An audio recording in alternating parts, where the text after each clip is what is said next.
Julian Ashford était en retard pour la réunion du conseil d'administration la plus importante de sa carrière lorsqu'il les vit blottis sous la pluie. À 39 ans, il avait bâti Ashford International grâce à une efficacité impitoyable et à des risques calculés. Il ne faisait pas dans le sentiment, ne prenait jamais de détour et ne s'arrêtait certainement pas pour des inconnus trempés sur le bord de la route. Pas quand des millions de dollars l'attendaient à négocier. Son chauffeur avait déjà fait 2 fois le tour du pâté de maison, essayant de se frayer un chemin à travers les rues inondées. Julian, lui, révisait les documents d'acquisition sur sa tablette, jetant à peine un regard au monde extérieur depuis l'intérieur de sa berline de luxe. Puis il l'entendit, une voix d'enfant, claire, malgré le martèlement de la pluie. « Ne pleure pas, maman. Peut-être que cet homme va nous aider ?» Julian leva les yeux de son écran et les vit à travers la vitre couverte de gouttes. Une femme effondrée sur un banc d'arrêt de bus, manifestement en détresse, et une petite fille en robe rose, debout à côté d'elle, serrant un ours en peluche usé. La fillette pointait directement la voiture de Julian avec la certitude absolue que seuls les enfants possèdent. « Continuez à rouler », dit Julian à son chauffeur, revenant automatiquement à ses documents. Mais la voiture s'était arrêtée à un feu rouge et Julian se retrouva à les regarder encore. La femme était jeune, peut-être la vingtaine avancée, vêtue de vêtements trop usés. Elle se pliait de douleur, une main sur son ventre gonflé. Enceinte, réalisa Julian, très enceinte et manifestement en difficulté. La petite fille, 4 ans, tout au plus, se tenait dans la pluie, tenant la main de sa mère, ses nattes blondes collées à sa tête. Elle pointait toujours la voiture de Julian, le visage plein d'espoir malgré ses vêtements trempés.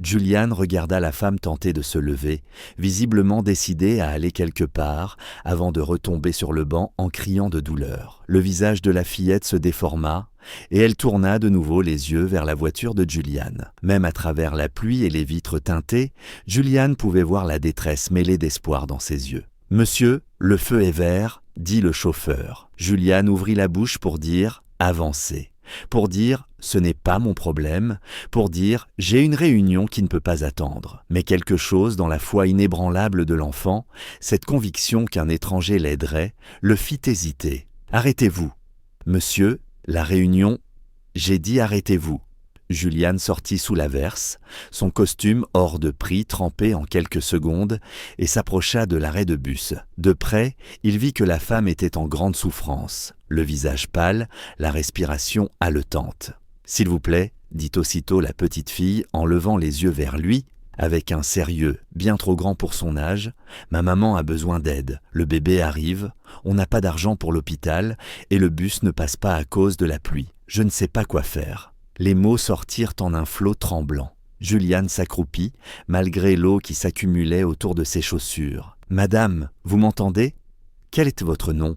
Les yeux de la femme s'ouvrirent à moitié, embués de douleur. « Sarah, je m'appelle Sarah. Je suis désolée. On ne voulait déranger personne. Je dois juste aller à la clinique gratuite. Mais les contractions ont commencé et je ne peux plus marcher. Elles sont espacées de combien de temps ? 3 minutes, haleta Sarah. Peut-être moins. Je sais que j'aurais dû y aller plus tôt, mais je devais finir mon service. Je pensais avoir encore du temps. Elle cria, pliée de douleur sous une nouvelle contraction. Julian prit une décision qui aurait stupéfié tous ceux qui le connaissaient. « Je vous emmène à l'hôpital tout de suite. Vous pouvez marcher jusqu'à la voiture ? » « Je n'ai pas d'assurance, » dit Sarah entre 2 sanglots. « Je ne peux pas payer. Je m'en occupe. Il faut partir maintenant. » Ce bébé n'allait pas attendre. Julian regarda la petite fille. « Comment tu t'appelles, ma puce ?»« Emma. Emma Rose Miller. J'ai 4 ans et 3 quarts. » Elle leva son ours en peluche. « Lui, c'est Monsieur Buttons. Il est courageux. Alors moi aussi, je dois être courageuse. »« Exactement, Emma. Ton rôle, c'est d'être courageuse et de tenir Monsieur Buttons bien fort. Mon rôle à moi, c'est d'aider ta maman. Tu peux faire ça ?» Emma hocha gravement la tête, attrapant la main que Julian lui tendait avec une confiance totale. Julian aida Sarah à se lever et à marcher jusqu'à la voiture, tandis qu'Emma les suivait de près. Les yeux du chauffeur s'écarquillèrent, mais il ne dit rien, pendant que Julian installait Sarah à l'arrière, Emma assise à côté d'elle. Hôpital mémorial. Et ne ménagez pas les chevaux, ordonna Julian, tout en sortant son téléphone. Il appela son avocat, la réunion du conseil totalement oubliée. « Léonard, annule mon après-midi. Vide mon agenda, j'ai une urgence. Monsieur, l'accord Hutchinson, il attendra. Mets-moi en ligne avec le chef du service obstétrique du mémorial et qu'on prépare une suite privée. Facture tout sur mon compte personnel. » Le trajet jusqu'à l'hôpital fut tendu. Les contractions de Sarah se rapprochaient. Sa respiration devenait haletante. Emma tenait la main de sa mère d'un côté, tandis que Julian, après une brève hésitation, prit l'autre et lui parlait d'une voix calme et posée pour l'aider à respirer entre les contractions. « Comment savez-vous tout ça ?» réussit à articuler Sarah entre deux souffles. « Ma sœur a eu 4 enfants. J'étais présent pour 2 naissances quand son mari n'a pas pu venir. Je ne suis pas un expert, mais j'ai déjà vu ça. » Julian serra doucement sa main. « Vous vous débrouillez très bien. On y est presque. » « Pourquoi vous nous aidez ?» demanda Sarah, les larmes aux yeux, pas seulement à cause de la douleur. « Nous ne sommes personne. Vous êtes clairement quelqu'un d'important. Vous devriez être ailleurs. » Julian regarda Emma, qui chuchotait à M. Buttons qu'il fallait être courageux. « Votre fille a dit que je vous aiderai. Elle m'a pointé du doigt avec une certitude absolue qu'un étranger s'arrêterait pour vous. Comment aurais-je pu lui prouver le contraire ? » À l'hôpital, l'appel préalable de Julian avait fait des miracles. Une équipe les attendait à l'entrée des urgences, fauteuil roulant prêt. Alors qu'on emmenait Sarah, elle attrapa la manche mouillée de Julian. « Emma, ne la laissez pas seule. »« Je ne la laisserai pas, promit Julian. Je resterai avec elle jusqu'à ce que vous puissiez. » Et c'est ainsi que Julian se retrouva dans une salle d'attente d'hôpital, aux côtés d'une fillette de 4 ans en robe rose trempée, serrant un ours en peluche élimé. Tous deux laissaient des flaques sur le sol immaculé. Une infirmière apporta des serviettes et une couverture chaude pour Emma, et Julian trouva un distributeur de chocolat chaud. « Ta maman est très courageuse, » dit Julian pendant qu'Emma buvait prudemment. « Et toi aussi. » « J'avais peur, avoua Emma.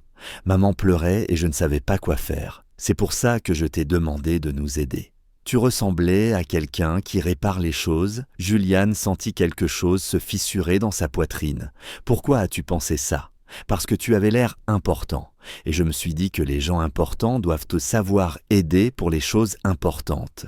Avoir un bébé, c'est très important. La vérité sort de la bouche des enfants, pensa Julian. Cette fillette avait regardé sa voiture luxueuse et son costume et avait cru que la richesse signifiait responsabilité, pas indifférence. Il se demanda quel monde avait pu lui enseigner cela. « Emma, où est ton papa ?» Le visage d'Emma s'assombrit. « Il est parti avant ma naissance. Maman dit qu'il n'était pas prêt à être un papa. Elle dit que certaines personnes ne sont pas prêtes pour l'amour. Mais c'est pas grave, parce qu'on s'a toutes les deux. Et ça fait assez d'amour pour toute une famille. » Julian sentit la honte l'envahir. Cette femme et cet enfant n'avaient presque rien, et pourtant Sarah avait su remplir le cœur de sa fille d'assez d'espoir pour 2. De croire que des inconnus pouvaient aider, assez d'optimisme pour penser qu'un homme dans une voiture de luxe s'arrêterait. « Parle-moi de ta maman, » dit doucement Julian. « Que fait-elle » ? « Elle a 3 travails, » répondit fièrement Emma. « Elle nettoie des bureaux la nuit, elle travaille dans un magasin le jour, et parfois elle aide Madame Peterson, la voisine, à jardiner pour gagner un peu plus d'argent. Elle est toujours fatiguée, mais elle trouve toujours le temps de me lire des histoires avant de dormir. Et elle m'apprend les chiffres et les lettres pour que je sois prête pour la maternelle. 3 emplois, enceinte, prenant le bus sous la tempête parce qu'elle ne pouvait rien se permettre d'autre. Et pourtant, trouvant encore la force de préparer sa fille à l'école et de lui apprendre à garder espoir. Julian pensa à sa propre vie, à l'appartement luxueux où il vivait à peine, au restaurant cher où il dînait seul, au succès qu'il avait atteint en oubliant pourquoi le succès devait avoir un sens. 2 heures plus tard, un médecin sortit avec un sourire. « Monsieur Ashford, Sarah Miller vient d'accoucher d'un petit garçon en parfaite santé. La mère et le bébé se portent bien. Elle demande à voir sa fille. » Emma bondit en serrant M. Buttons contre elle. « J'ai un petit frère. » On les conduisit jusqu'à la suite privée que Julian avait réservée. Sarah était allongée, épuisée mais rayonnante, tenant dans ses bras un minuscule paquet emmailloté de bleu. Quand elle vit Emma et Julian, ses yeux se remplirent de larmes. « Vous êtes restés, murmura-t-elle. J'avais peur qu'Emma soit seule. » J'ai promis que je ne la laisserai pas, répondit Julian. Il observa Emma grimper prudemment sur le lit pour voir son petit frère. Félicitations, dit-il doucement. Il est magnifique. Je ne sais pas comment je vais payer tout ça, avoua Sarah en regardant la chambre. Ça doit coûter une fortune. C'est réglé. Tout est pris en charge.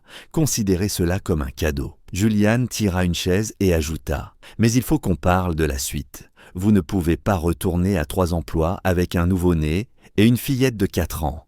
Vous avez besoin d'aide ? Je n'ai personne, répondit Sarah à voix basse. Et je n'accepte pas la charité. J'ai toujours su me débrouiller seule. Ce n'est pas de la charité, c'est un investissement, dit Julian, surpris de ses propres mots. Mais en les disant, il sut qu'il les pensait. Je dirige une entreprise avec une garderie intégrée pour les employés. Je vous propose un poste d'assistante administrative, un seul emploi, bien payé, avec des avantages, et une garde d'enfants pour Emma et votre fils. Vous travaillerez à des horaires normaux, vous rentrerez voir vos enfants, et vous cesserez de vous épuiser à simplement survivre. Sarah le fixa, bouleversée. Pourquoi feriez-vous ça? Vous ne me connaissez pas? Vous ne nous devez rien? Julian regarda Emma, qui caressait doucement la main minuscule de son frère avec émerveillement. Votre fille a regardé ma voiture et a décidé que j'étais quelqu'un qui aiderait. Elle a eu foi en un parfait inconnu parce que vous lui avez appris à croire que les gens peuvent être bons. Je veux être à la hauteur de cette foi. Et pour être honnête, Sarah, je suis fatigué d'être le genre d'homme qui vous aurait simplement dépassé. Votre fille m'a vu comme quelqu'un de meilleur que je ne l'étais vraiment.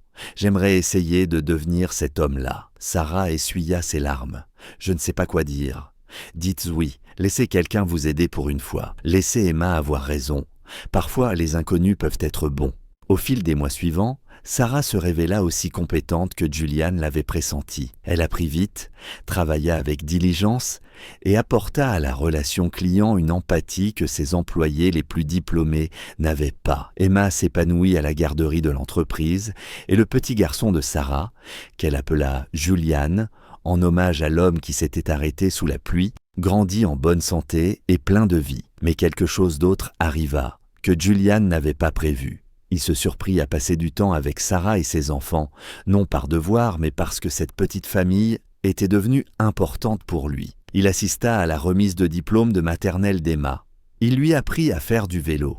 Il était là lorsque le petit Julian fit ses premiers pas. Et, quelque part en chemin, il tomba amoureux de la femme qui avait appris à sa fille à espérer la bonté et des enfants qui lui rappelaient chaque jour que la richesse ne valait rien sans lien humain.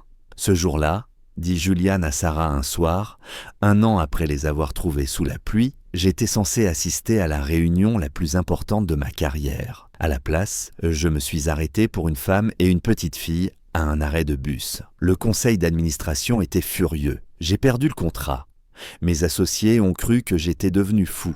Je suis désolé, dit Sarah, l'air coupable. Ne le sois pas. Cet accord m'aurait rendu plus riche. M'arrêter pour vous m'a rendu humain à nouveau. Emma a vu en moi quelque chose que j'avais oublié. La capacité de se soucier d'autre chose que du profit. Elle a pointé du doigt un inconnu et décidé qu'il aiderait. Je ne pouvais pas la décevoir.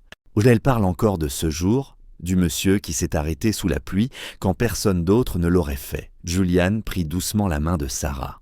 Je me suis arrêté parce qu'une petite fille croyait que je le ferais. Je suis resté parce que sa mère lui avait appris à avoir cette foi. Et je suis tombé amoureux parce que vous m'avez montré toutes deux ce qui compte vraiment. Ni les réunions, ni les acquisitions, ni les contrats, mais le lien, la famille, le fait d'être l'homme que voit une fillette de 4 ans quand elle vous regarde avec espoir. Julian, je suis venu avec rien. 2 enfants, pas d'argent, aucune perspective. Et moi, je suis venu avec tout.